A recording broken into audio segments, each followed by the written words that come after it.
ಪರಾರಿಯಾಗಿದ್ದ ಕೆನತ್ ಪತ್ತೆ ಹಚ್ಚಿದ್ದೇ ರೋಚಕ.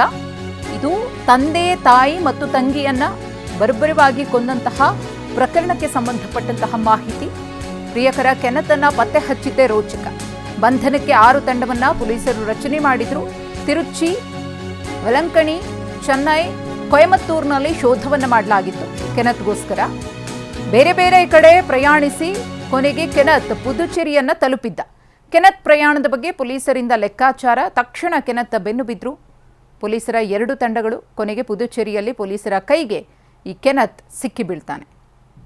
KR ಪುರಂನಲ್ಲಿ ತಂದೆ, ತಾಯಿ ಮತ್ತು ತಂಗಿಯನ್ನ ಬರ್ಬರವಾಗಿ ಹತ್ಯೆ ಮಾಡಿದ ಪ್ರಕರಣಕ್ಕೆ ಸಂಬಂಧಪಟ್ಟಂತೆ ಪುತ್ರಿ ಶ್ವೇತಾಳನ್ನ ಕೂಡ ಪುದುಚೇರಿಯಲ್ಲೇ ಬಂಧಿಸಲಾಗಿತ್ತು. ಇದೀಗ ಆಕೆಯ ಪ್ರಿಯಕರ ಕೆನತ್ನನ್ನ ಕೂಡ ಪುದುಚೇರಿಯಲ್ಲೇ ಬಂಧಿಸಲಾಗಿದೆ.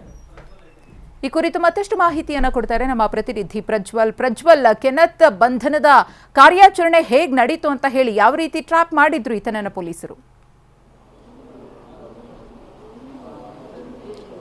ಮಧುಶ್ರೀ, ಈ ಆರೋಪಿತ ಕೆನತ್ ಏನಿದ್ದಾನೆ, ಈತ ಈ ಬೆಂಗಳೂರಿನ ಕೊಲೆ ಮಾಡಿದ ಬಳಿಕವಾಗಿ ಇಬ್ರು ಹೋಗ್ತಾರೆ. ಅಂದ್ರೆ ಶ್ವೇತಾ, ಕೆನತ್ ಇಬ್ರು ಕೂಡ ಒಂದೇ 2 ವೀಲರ್ನಲ್ಲಿ ಬೆಂಗಳೂರಿನ ಹೊರಗೆ ಹೋಗ್ತಾರೆ. ಹೊರಗೆ ಹೋದಂಥವ್ರು ಆನ್ ದ ವೇ 2 ವೀಲರ್ ಕೆಟ್ಟೋಗುತ್ತೆ ಅನ್ನೋ ಕಾರಣವಾಗಿ ಅಲ್ಲಿ ನಿಂತು ನಂತರದಲ್ಲಿ ಬಸ್ಸನ್ನು ಹತ್ತಿಸುವಂತ ಕೆಲಸ ಮಾಡ್ತಾನೆ. ಶ್ವೇತಾಳನ್ನ ಪುದುಚೇರಿಗೆ ಹೋಗ್ತಿದ್ದಂತ ಒಂದು ಬಸ್ಸನ್ನು ಹತ್ತಿಸ್ತಾನೆ. ಮತ್ತೆ ಬಸ್ಸನ್ನು ಹತ್ತಿಸಿದ ಬಳಿಕವಾಗಿ ನಾನು ಬರ್ತೀನಿ ಅನ್ನೋದನ್ನ ಆಕೆಗೆ ತಿಳಿಸ್ತಾನೆ. ಆದ್ರೆ ಕಮ್ಯುನಿಕೇಶನ್ಗೋಸ್ಕರ ಯಾವುದೇ ಟೆಕ್ನಾಲಜಿಯನ್ನು ಬಳಸಲ್ಲ. ಇನ್ ದ ಸೆನ್ಸ್ ಮೊಬೈಲ್ ಅಲ್ಲಿ ಆಗ್ಬೋದು, ಅಥವಾ ಇಂಟರ್ನೆಟ್ ಮೂಲಕ ಆಗ್ಬೋದು, ಅಥವಾ ಬೇರೆ ಯಾವುದೇ ಒಂದು ಕಮ್ಯುನಿಕೇಶನ್ ಅನ್ನ ಆಕೆ ಜೊತೆ ಮಾಡೋದಿಲ್ಲ. ಈ ಸಂದರ್ಭದಲ್ಲಿ ಆಕೆ ಪೊಲೀಸರಿಗೆ ಲಾಕ್ ಆಗಿರ್ತಾಳೆ. ಅದಾದ್ಮೇಲೆ ಈತನ ಹುಡುಕಾಟಕ್ಕೂ ಕೂಡ ಪೊಲೀಸರು ಮುಂದಾಗ್ತಾರೆ. ಸುಮಾರು 2 ತಂಡಗಳ ನಿರಂತರವಾಗಿ ಇವನ ಬೆನ್ನ ಹಿಂದೆನೆ ಬೀಳ್ತಾರೆ. ಅಂದ್ರೆ ಈತನ ಟ್ರಾವೆಲ್ ಹಿಸ್ಟ್ರಿಯನ್ನ ಹುಡುಕೊಂಡು ಪೊಲೀಸರು ಹೊರಡ್ತಾರೆ. ಪ್ರಮುಖವಾಗಿ ಈತ ವೇಲಾಂಗಿನಿ ಮತ್ತೆ ಕೊಯಮತ್ತೂರು ಆಗಿರ್ಬೋದು, ಚೆನ್ನೈ ಆಗಿರ್ಬೋದು, ಮತ್ತೆ ಇತರ ಭಾಗಗಳಲ್ಲಿ ಓಡಾಡ್ತಾನೆ. ತಮಿಳುನಾಡಿನ ಇತರ ಭಾಗಗಳಲ್ಲಿ ಓಡಾಡ್ತಾನೆ. ತಿರುಚಿಯಲ್ಲೂ ಕೂಡ ಓಡಾಡ್ತಾನೆ. ಅದಾದ್ಮೇಲೆ ಈತ ಕೊನೆಗೆ ಪುದುಚೇರಿಗೆ ಬರ್ತಾನೆ. ಪುದುಚೇರಿಗೆ ಬಂದಿದ್ದಂಥದ್ದು ಇವ್ರಿಗೆ ಕನ್ಫರ್ಮ್ ಆದ್ಮೇಲೆ ಅವನು ಯಾವ ಒಂದು ಟೆಕ್ನಾಲಜಿಯನ್ನ ಬಳಸ್ತಿದ್ದ, ಅಂದ್ರೆ ಯಾವ ಟೆಕ್ನಿಕ್ ಅನ್ನ ಪ್ಯಾಟರ್ನ್ ಅನ್ನ ಬಳಸ್ತಿದ್ದ, ಟ್ರಾವೆಲ್ ಮಾಡ್ಲಿಕ್ಕೆ ಪ್ಯಾಟರ್ನ್ ಅನ್ನ ಬಳಸ್ತಿದ್ದ. ಅದೇ ಪ್ಯಾಟರ್ನ್ ಮೂಲಕವಾಗಿ ಈ ಪೊಲೀಸರು ಸಹಿತ ಅವನನ್ನ ಪತ್ತೆ ಮಾಡುವಲ್ಲಿ ಯಶಸ್ವಿ ಆಗ್ತಾರೆ.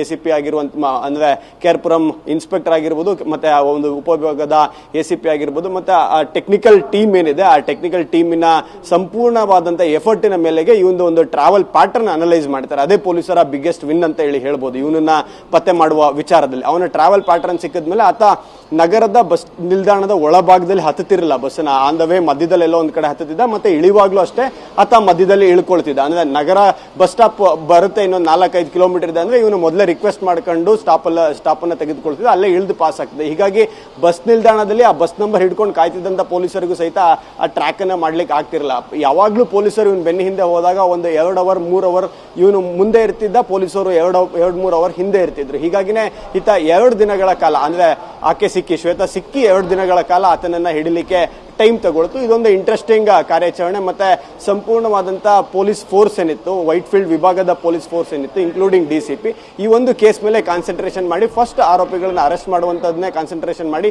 ಈಗ ಆರೋಪಿಯನ್ನ ಬಂಧನ ಮಾಡಿದ್ದಾರೆ. ಮತ್ತೆ ಪೊಲೀಸ್ ಕಸ್ಟಡಿಗೆ ಪಡೆದುಕೊಂಡು ಹೆಚ್ಚಿನ ತನಿಖೆಯನ್ನ ಮಾಡ್ತಿದ್ದಾರೆ. ಇದುವರೆಗೆ ನಡೆದಂತ ತನಿಖೆಯಲ್ಲಿ ಮತ್ತೆ ಒಂದಷ್ಟು ಪ್ರಕರಣವನ್ನ, ಅಂದ್ರೆ ಸಂಪೂರ್ಣವಾದಂತ ಪ್ರಕರಣವನ್ನ ಅನಲೈಸ್ ಮಾಡಿ ನೋಡಿದಂತ ಸಂದರ್ಭದಲ್ಲಿ ಆಕೆಗೆ ಶ್ವೇತಾಳ ಒಂದು ಫಿಸಿಕಲ್ ಅಪಿಯರೆನ್ಸ್ ಮತ್ತೆ ಆಕೆಯ ಫಿಟ್ನೆಸ್ ಅನ್ನ ಗಮನಿಸಿದರೆ ಆಕೆ ಕೈಲಿ 3 ಜನರನ್ನ ಕೊಲ್ಲಲಿಕ್ಕೆ ಆಗುವಂತ ಯೋಗ್ಯ ಶಕ್ತಿ ಆಕೆ ಬಳಿ ಇಲ್ಲ. ಹೀಗಾಗಿ ಇವನೇನೆ ಕೊಂದಿರುವಂತ ಚಾನ್ಸಸ್ಗಳು ಜಾಸ್ತಿ ಇದೆ. ಮತ್ತೆ ಇವನನ್ನ ಇನ್ವೆಸ್ಟಿಗೇಷನ್ಗೆ ಬಳಸ್ಕೊಂಡಂತ ಸಂದರ್ಭದಲ್ಲಿ ಕ್ವಶನಿಂಗ್ ಅನ್ನ, ಪ್ರೈಮರಿ ಕ್ವಶನಿಂಗ್ ಅನ್ನ ಮಾಡದಂತ ಸಂದರ್ಭದಲ್ಲಿ ಸಹಿತ ಇವನೇ ಕೊಲೆ ಮಾಡಿರುವಂತ ಹೆಚ್ಚಿನ ಶಂಕೆಗಳು ವ್ಯಕ್ತವಾಗ್ತಿದೆ. ಆ ರೀತಿಯಾದಂತ ಮಾಹಿತಿಗಳನ್ನ ಪೊಲೀಸರು ಹೊರ ತೆಗಿತಿದ್ದಾರೆ. ಆದ್ರೆ ಒಂದ್ಸಲ ಅವನನ್ನ ನ್ಯಾಯಾಧೀಶರ ಮುಂದೆ ಹಾಜರುಪಡಿಸಿ ಪೊಲೀಸ್ ಕಸ್ಟಡಿಗೆ ಪಡೆದುಕೊಂಡ್ಮೇಲೆ ಇನ್ನಷ್ಟು ತೀವ್ರವಾದಂತ ವಿಚಾರಣೆ ಮಾಡ್ಲಿಕ್ಕೆ ಅವಕಾಶ ಆಗುತ್ತೆ. ಮತ್ತೆ ಇನ್ನಷ್ಟು ಮಾಹಿತಿಗಳನ್ನ ಹೊರ ತೆಗಿಲಿಕ್ಕೆ ಪೊಲೀಸರಿಗೆ ಅನುಕೂಲ ಆಗುತ್ತೆ. ಬಟ್ ಕ್ಲಿಯರ್ ಕಟ್ ಇವರಿಬ್ರು ಮಾತ್ರನೇ ಇನ್ವಾಲ್ವ್ ಆಗಿದ್ರು ಕೊಲೆ ಕೇಸಲ್ಲಿ ಅನ್ನೋದು ಪೊಲೀಸರಿಗೆ ಗೊತ್ತಾಗಿದೆ. ಮತ್ತೆ ಇಬ್ರನ್ನು ಈಗ ಬಂಧನ ಮಾಡುವಲ್ಲಿ ಪೊಲೀಸರು ಯಶಸ್ವಿ ಆಗಿದ್ದಾರೆ. ಮಧುಶ್ರೀ, ಧನ್ಯವಾದ ಪ್ರಜ್ವಲ್ ತಮ್ಮ ಮಾಹಿತಿಗಾಗಿ.